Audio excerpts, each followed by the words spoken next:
I like you must have a business card. Well, yes, I do. Thank you. You do? At 13, you have your own business card. Okay, that's a nice start. I'll get in touch with you later. Sure. What do you do? Well, mainly, I like to call myself a software and cognitive developer because I love developing with cognitive computing and artificial intelligence. I am an algorithmist. I love working with, designing, and implementing algorithms. I'm a keynote and TEDx speaker. I'm an author. I've written a book, and I'm working on another one about IBM Watson. And, of course, I'm also an IBM champion for cloud and honorary IBM cloud advisor. Where did Hang I on go a second. wrong? Someone just get me a flannel card down. Do you go to school? Well, I'm currently homeschooled in grade 8, going to grade 9 now. Wow. Okay, so you're bright. Artificial intelligence, it's taking over the world. Is that fair to say?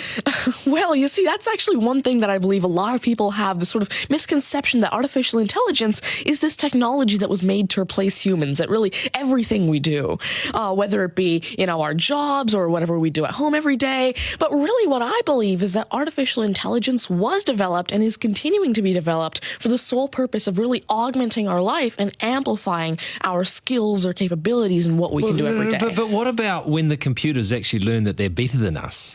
Well, you see, that's sort of called a singularity of artificial intelligence, at which point artificial intelligence has surpassed human intelligence to the point that we cannot control it. But really what I believe at this point, artificial intelligence, I won't go into the details right now since we're limited on time, but the thing is right now, artificial intelligence itself as a technology is so foolable and so primitive that either A, we won't reach that singularity point, or B, if we do, it's a very long ways off. Do you understand that, Mark? No. I couldn't. I wanted to take notes for the exam at the end of this. You lost them in the first sentence. Could I perhaps offer you a golf ball? There you go. Thank you Yes. very much. You do this you. YouTube channel, which you teach people. What is that all about, and who is your target audience? Yeah, sure. Now, I actually have a YouTube channel called Tanmay Teaches that I've been running for around 6 years now, and it has over 144 videos and now 22,000 subscribers.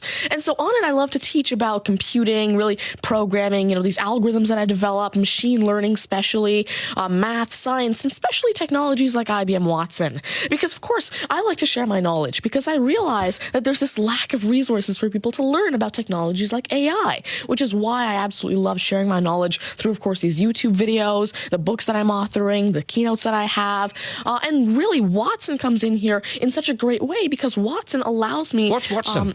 Sure. Well, Mark thinks he's a golfer, but what is Watson? Now, IBM Watson is essentially a cognitive system that allows developers to incorporate cognitive and machine learning into their applications without having to code in the actual intelligence. And what this means is that, of course, right now, really one of the main reasons developers aren't incorporating more machine learning into their apps is because it's so hard to do. It's really difficult to incorporate intelligence because... Has the I'm going to take this somewhere else, this interview. Has the Homeschooling Association of the World got hold of you as the front person?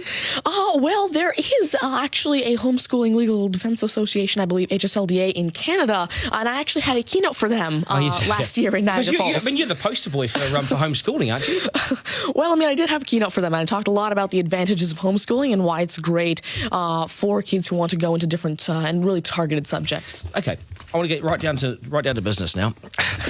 When did you realise you were bright and smarter than most? Well, I originally started coding when I was 5 with simple languages like FoxPro and Batch. But eventually, at 9 years old, I had my very first iOS app accepted into the Apple App Store called T-Tables. But did your mum and dad do something to you between 0 and 5 that plug you into the wall? What did they do to you at 5? At 5, you were Are you coding. smarter than your mum and dad, by the way? Already? Well, I have... my dad used to work as a computer programmer, but he used to work with, simple, regular programming languages like FoxPro, Batch, a little bit of C, etc. But you see, now I'm really interested in artificial intelligence and how it can actually be implemented on all these different platforms. You'd be a create nightmare to intelligent teach. apps. You'd be an absolute nightmare to teach, wouldn't you? Because you'll be smarter than the lecturers. And you would I be. never want to get in an argument with you, ever. But I would like to see you on a quiz show because I think you would nail that. Well, you see, there is one thing that I've been working on, and it's essentially an app called Ask Tanmay, an NLQA system, And so essentially, it's a system that can take your natural language questions and answer them for you using Watson and artificial intelligence. And actually, the original reason why I made Ask Tanmay, there's an Indian version of the Who Wants to Be a Millionaire show called KBC, which I originally wanted Ask Tanmay to play. So that actually ties in quite a bit with what I wanted to do. It's nice to see you. Do you get because you're Thank you very homeschooled? much. You wouldn't go to school dances and things like that, would you? School socials and things. Do you go? Oh, well, I actually used to be regularly schooled until grade 6. Right. Then I became homeschooled, and so, of course, I still do have my This is friends still from a school. victory for public schools. Take that golf ball Yep. and bring it back to me when you've actually worked out a way in which it'll always go straight. Because I think you could do it. Technically, using a genetic algorithm or something. I knew there'd be an answer. Hey, it's brilliant to meet you. You're a complete inspiration. Thank you. And I hope my son was watching, a 7-year-old son. Message to Buster Garner, you got work to do, mate. Do your homework, and we got to sharpen things up. Nice to see you. Thank you very All much. the very best. Thank You're you. amazing. Thank You're you. amazing. Okay, news is next, and then we are joined by today's panel, which won't be as smart as this guy, but they'll still be good, and we will head back to the beach as well for a game of 9 and 10. So much pressure now on the contestant in 9 and 10 just to rip through it and get it right. It's coming up after 8.